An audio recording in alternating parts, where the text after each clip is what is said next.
Assalamualaikum warahmatullahi wabarakatuh dan selamat pagi semua murid-murid. Harap semua sihat, semua berada di rumah dan semua dalam keadaan di bawah rahmat Allah.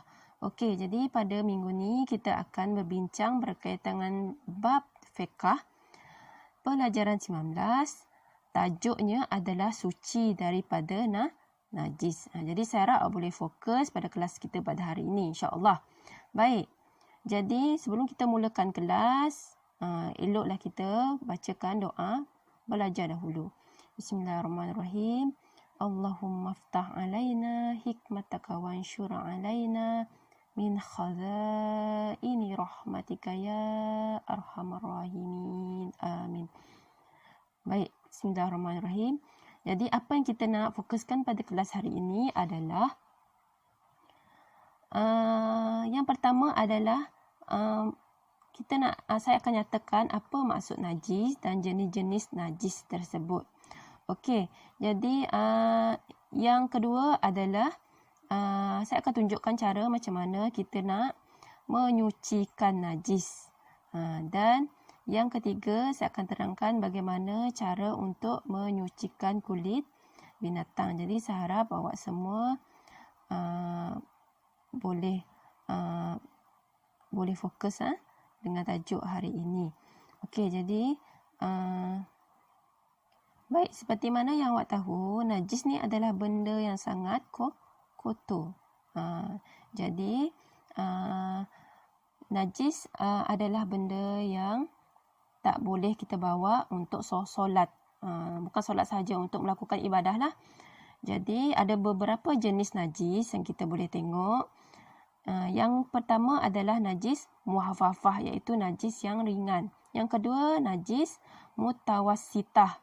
Okey, yang ketiga adalah najis mughallazah. Okey. Awak boleh tengok secara umum untuk ketiga-tiga najis ni. Okey, yang seterusnya kita akan tengok apa contoh najis muhaffafah. Saya ada sediakan gambar, awak boleh tengok. Okey, jadi untuk najis muhaffafah ini adalah najis daripada air kencing bayi lelaki yang berumur bawah 2 tahun yang mana hanya minum susu ibunya sahaja. Kalau dia dah makan, dia tak dikategorikan sebagai najis muhaffafah. Itu awak kena ingat baik-baik.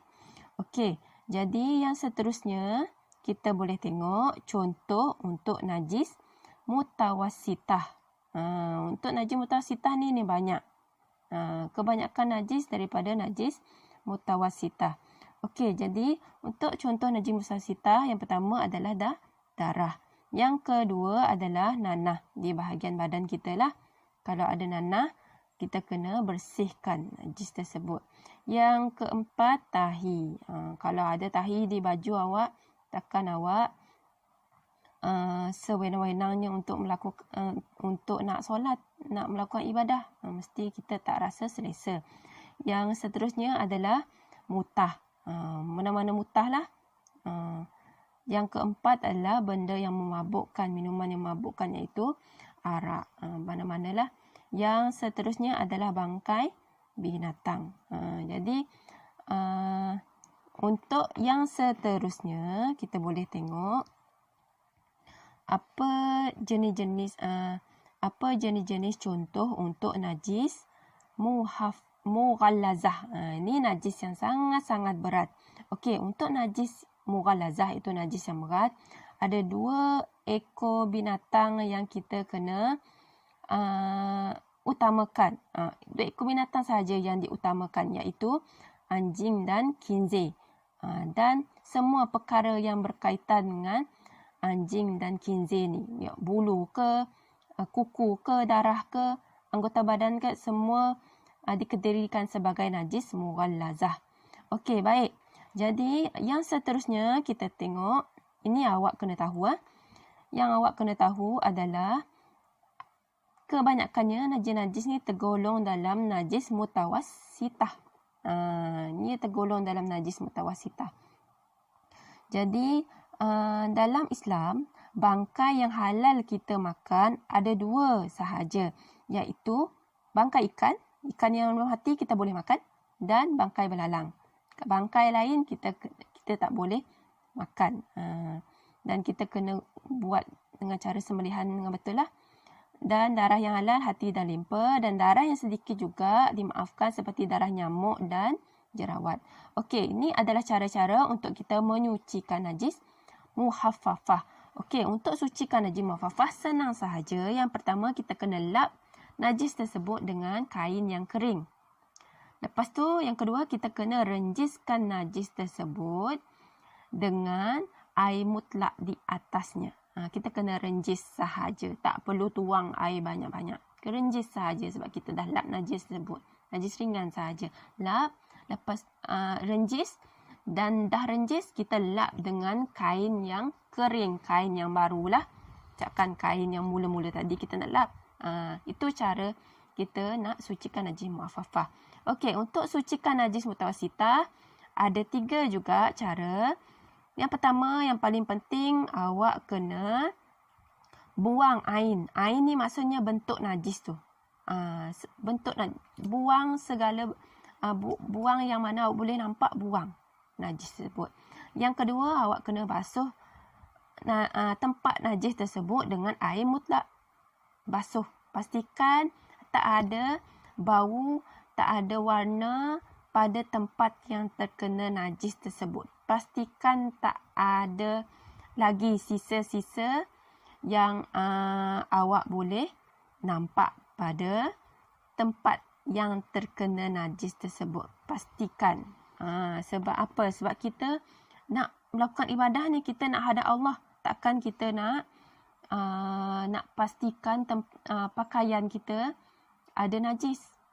Lagi-lagi najis mutawassitah. Najis yang sederhana. Kita kena pastikan najis tu bersih. Okey. Jadi yang seterusnya kita tengok apa najis mughallazah.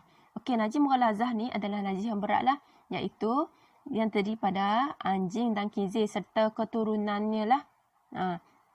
Yang pertama, awak kena bersihkan bahagian yang terkena najis tersebut.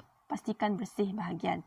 Okey, lepas tu awak kena basuh kotoran untuk yang pertama dengan air tanah. Pastikan air tanah 1 beldi.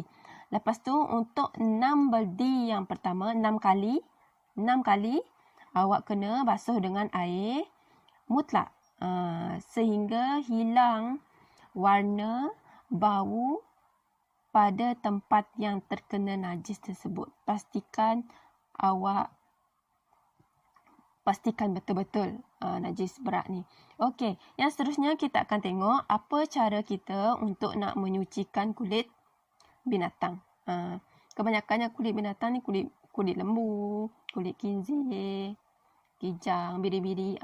Kebanyakannya orang akan buat segala benda tu lah kulit tu. Jadi ada beberapa langkah untuk cara kita untuk menyucikan kulit binatang. Yang pertama, kita kena sediakan bahan yang bersifat menghakis. Contohnya bahan kimia, kulit delima, manjakani, daun, tahi merpati dan tawas.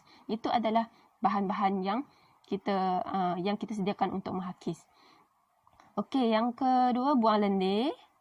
Gosok kulit tersebut, bilas dengan air mutlak dan jemur sehingga kering. Pastikan jemur sehingga kering. Okey, jadi itu sahaja penjelasan saya. Saya harap awak boleh, kalau tak ada yang jelas,